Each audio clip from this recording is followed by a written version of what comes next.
అందరికీ నమస్కారం అండి. నిన్న మాజీ ఎమ్మెల్యే పెట్ల గణేష్ గవర్నమెంట్ హాస్పిటల్ దగ్గరికి వచ్చి చిన్న షో చేశాడు. ఏమని తెలుగుదేశం నాయకులట వాళ్ళ నాయకుడు నవల్లో కొట్టేశారని. అది ఎవరో వాళ్ళ నాయకుడు వాళ్ళ కార్యకర్త వాళ్ళ వైసీపీ యూత్ పేషెంట్ ఏదో అని చెప్పాడు. అలాంటి వాడికి ఇతను హాస్పిటల్ దగ్గరికి వచ్చి మా ఓడిని కొట్టేశారని చెప్పి పెద్ద గోల్ చేస్తున్నాడు. ఎలాంటి ఇతను ఒక రౌడీ షీటర్. అతని నెంబర్ కూడా 3. ఒక రౌడీ షీటరు 9 కేసులు ఉన్నాయి అతని మీద. ఆ రౌడీ షీటర్ మీద 9 కేసులు. ఇగండి 9 కేసులు. ఇందులో 5 కేసులు ఆ ప్రభుత్వం ఉన్నప్పుడే, వైసీపీ ప్రభుత్వం 2015 నుంచి 2023 వరకు కూడా 5 కేసులు ఉన్నాయి అతని మీద. అలాంటి వ్యక్తి గురించి నిన్న హాస్పిటల్ దగ్గర ప్రెస్ మీట్ పెట్టి తెలుగుదేశం నాయకులు భయపెద్దామని చూస్తున్నాడు, తిడుతున్నాడు. అంతు చేసేస్తాము, అలా చేసేస్తాం, ఎలా చేసేస్తాం, మా నాయకుడిని కొట్టేశారు అలాగని చెప్పేసి ఇలాంటి మద్దతు ఇచ్చారు. ఈ 9 కేసుల్లోనే ఇంకో 2 కేసులు, అందులో 2 కేసులు ఏంటి, ఒకటి ఉద్యోగాలు ఇప్పిస్తానని చెప్పి బొడ్డుపల్లి కుర్రాడితే డబ్బులు తగిన 420 కేసు చీటింగ్ కేసు ఒకటి. ఒక మహిళ ఎల్లవారం ఒక మహిళ దగ్గర బంగారం దొంగతనం చేశారు, ఆవిడ చూడకుంటాను ఈడు, ఆ కేసు ఒకటి. అలాంటి వాడికి మద్దతు ఇచ్చి ఈరోజు అతని కోసం రేపు 4వ తారీఖుని ర్యాలీ చేస్తాడట. వాళ్ళ పార్టీ నాయకుల మీద దౌర్జన్యాలు పెరిగిపోయి అలాగని చెప్పేసి అలాంటి వాడికి మద్దతుగా ర్యాలీ చేస్తానంటున్నాడు. మరి ర్యాలీ చేస్తాను పెట్ల గణేష్ కన్నా సిగ్గేయాలా, ర్యాలీకి వచ్చే వాళ్ళకన్నా సిగ్గేయాలా? ఈ సందర్భంగా అడుగుతున్నాను. అదే ఆ వైసీపీ కార్యకర్తలని నాయకులను కూడా అడుగుతున్నాను. మరి ఇలాంటి వాడి కోసం మీరు ర్యాలీకి వెళ్తే మరి మీకన్నా సిగ్గుండాలా, మీ పెట్ల గణేష్ కన్నా సిగ్గుండాలి అలాంటి వాడి కోసం ర్యాలీ పెట్టడానికి. తర్వాత ఇంకోటి ఏంటంటే పెట్ల గణేష్ మా ప్రభుత్వం ఇంకో 4 సంవత్సరాల్లో జగన్మోహన్ రెడ్డి గవర్నమెంట్ వస్తుంది, గవర్నమెంట్ వచ్చిన వెంటనే అందరి సంగతి తేల్చేస్తాం, తెలుగుదేశం పార్టీ నాయకులు అందరి సంగతి తేల్చేస్తాం అంటాడు. ఈ సందర్భంగా ఒకటే చెప్తున్నాను, పెట్ల గణేష్, నువ్వు మమ్మల్ని భయపెద్దాం అనుకున్నావు. మమ్మల్ని మీ 5 సంవత్సరాలే మమ్మల్ని ఏం చేయలేపో, నీ ప్రభుత్వం నీ గవర్నమెంట్ ఉన్నప్పుడు ఏం చేయలేపో మమ్మల్ని. ఈ రోజు కాదు మళ్ళీ నెక్స్ట్ నీ గవర్నమెంట్ కూడా రాదు. గవర్నమెంట్ లేనంత మాత్రాన ఇంట్లో పడుకునే వాళ్ళు ఏం కాదు. మేము ఆ రోజు ఇంతకంటే ఎక్కువ పోరాడాం మా ప్రభుత్వం లేనప్పుడు మా పార్టీ కోసం. ఆ రోజు నువ్వేం చేయలేకపోయావు, ఈ రోజు నువ్వేం చేస్తావు మమ్మల్ని.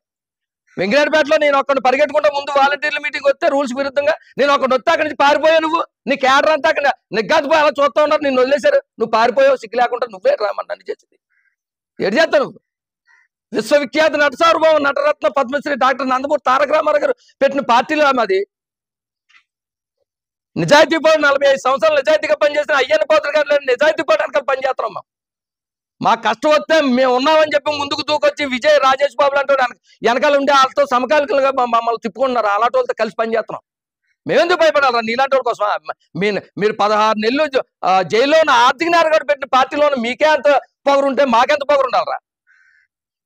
మాకెంత పొగరు ఉండాలా? నన్ను భయపెడతావు, నువ్వు చూస్తా వేట, యుద్ధం, కర్తవ్యం ఇలాంటి సినిమా టైటిల్స్ అని చెప్పేస్తున్నావు నన్న.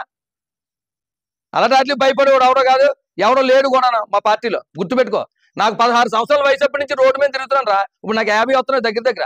నీలాంటి వాళ్ళని ఎంతమందిని చూసుంటాను నేను, ఎంతమంది నా చూసుంటాను నీలాంటి వాళ్ళని. నీలాంటి వాళ్ళకి భయపడతాను, నీలాంటి వాళ్ళు ఉడతూపులకు భయపడవాలనుకున్నాం. కానీ అది మాత్రం గుర్తుపెట్టుకో, నువ్వు నన్ను భయపెద్దాం అనుకున్నామో అది నీ జీవితంలో నీ వల్ల కాదు. ఈ ధనుడి మీద వెళ్తే పోలీసులు లేచి నిలబడి సెల్యూట్ కొడతారంటే పోలీస్ స్టేషన్ అలాగుందని అడుగుతున్నావు. గౌరవమైన నేనని కాదు, గౌరవం ఉన్న వాళ్ళు ఎవరన్నా, సంస్కారం ఉన్న వాళ్ళు ఎవరైనా సరే పోలీసులు నమస్కారం పెడతారు. నీలాంటి డకాయిట్ గోళ్ళు కేటుగోళ్ళు వెళ్తేనే అక్కడ ఎవడు లేకడం కూర్చుని ఆడదు కూడా. అది గుర్తుపెట్టుకో ముందు. పోలీస్ వ్యవస్థ కాదు, ఏ ఆఫీసులోనే ఏ వ్యవస్థ అయినా సరే వచ్చిన వాడిని చూసి గౌరవిస్తారు. ఆ మనిషిని బట్టి నీలాంటి వాడు వస్తే లేకపోవచ్చు, నీలాంటి కేటుగోళ్ళు వస్తే లెగుతారా? నువ్వు డకాయిట్లకినే దొంగతనాలు చేసే వాళ్ళకి సపోర్ట్లు చేసి నువ్వు రోడ్డు ఎక్కుతున్నావు.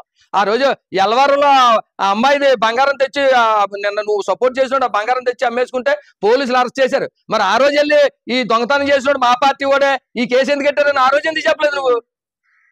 ఆ రోజు ఎందుకు చెప్పలేదురా నువ్వు? నీ సిగ్గుంటే ఆ రోజు చెప్పాల్సింది కదా.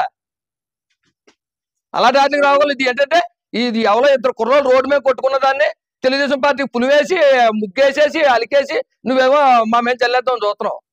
కుర్రోళ్ళు కొట్టుకున్నారు రోడ్డు మీద. అది ఎలాంటి దెబ్బలు తిన్నాడు? 9 కేసులు ఉన్న నేరస్తుడు దెబ్బలు తిన్నాడు. ఆడి గురించి నువ్వు వచ్చి అందరినీ సరిగేద్దాం చూస్తున్నావు. నువ్వు ఉడతూపులు కాదు, ఎవడో భయపడ్డా అది గుర్తుపెట్టుకో. మరోసారి చెప్తున్నాను. అందరికీ నమస్కారం.